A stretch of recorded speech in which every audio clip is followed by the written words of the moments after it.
السلام علیکم friends, Urdu for all کی ایک نئی ویڈیو کے ساتھ میں آپ کی خدمت میں حاضر ہوں۔ فرینڈز، ایران اور برطانیہ کے درمیان 1954 میں تیل نکالنے کا معاہدہ ہوا۔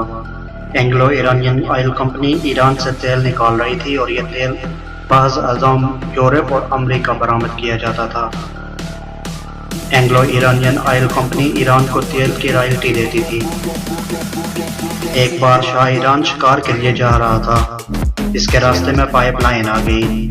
شاہ نے پائپ لائن کے قریب ہی خیمہ لگوایا اور اینگلو ایرانین کمپنی کے چیف ایگزیکٹو کو وہاں طلب کر لیا۔ چیف ایگزیکٹو گرتا پڑتا وہاں پہنچ گیا۔ شاہ نے اس کی طرف دیکھا اور اسے حکم دیا کہ تم فوراً یہ پائپ لائن توڑ دو۔ چیف ایگزیکٹو نے پوچھا، لیکن جناب کس لیے؟ شاہ نے جواب دیا، میں تیل کا فوارہ دیکھنا چاہتا ہوں۔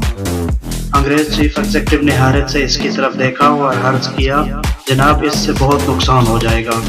شاہ نے کہا، میں تمہارا تمام نقصان اپنی جیب سے پورا کروں گا، تم پائپ لائن توڑو۔ 1 گھنٹہ تیل کا فوارہ پھوٹنے دو، اس کے بعد مجھے بل بھجوا دو۔ انگریز چیف ایگزیکٹو نے اس عجیب و غریب مطالبے سے بچنے کی بہت کوشش کی، لیکن شاہ نہیں مانا۔ بہرحال قصہ مختصر، چیف ایگزیکٹو نے انجینئر منگوائے اور پائپ لائن درمیان سے توڑ دی۔ پٹرول کا فوارہ نکلا اور صحرا کی ریت میں جذب ہونے لگا۔ شاہ ایران 1 گھنٹہ اس فوارے کا نظارہ کرتا رہا۔ اس کے بعد اس نے چیف ایگزیکٹو سے کہا، تم مجھے بل بھجوا دینا، اور اس کے بعد وہ تہران میں روانہ ہو گیا۔ شاہ کے اس عجیب و غریب مطالبے نے اگلے دن پوری دنیا کی ہیڈ لائنز میں جگہ پا لی۔ لوگوں نے سمجھا شاہ ایران پاگل ہو چکا ہے۔ اینگلو ایرانین کمپنی نے چند دن بعد شاہ کو ضائع ہونے والے تیل کا بل بھجوا دیا۔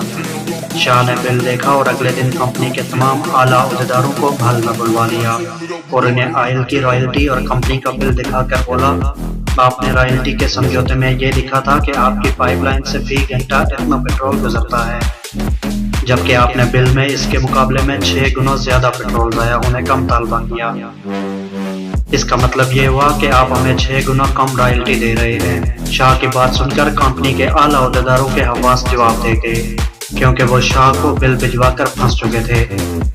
بہرحال قصہ مزید مختصر، شاہ نے اینگلو ایرانین آئل کمپنی کے ساتھ نیا معاہدہ بھی کیا اور اس سے کروڑوں ڈالر ہرجانہ بھی وصول کیا۔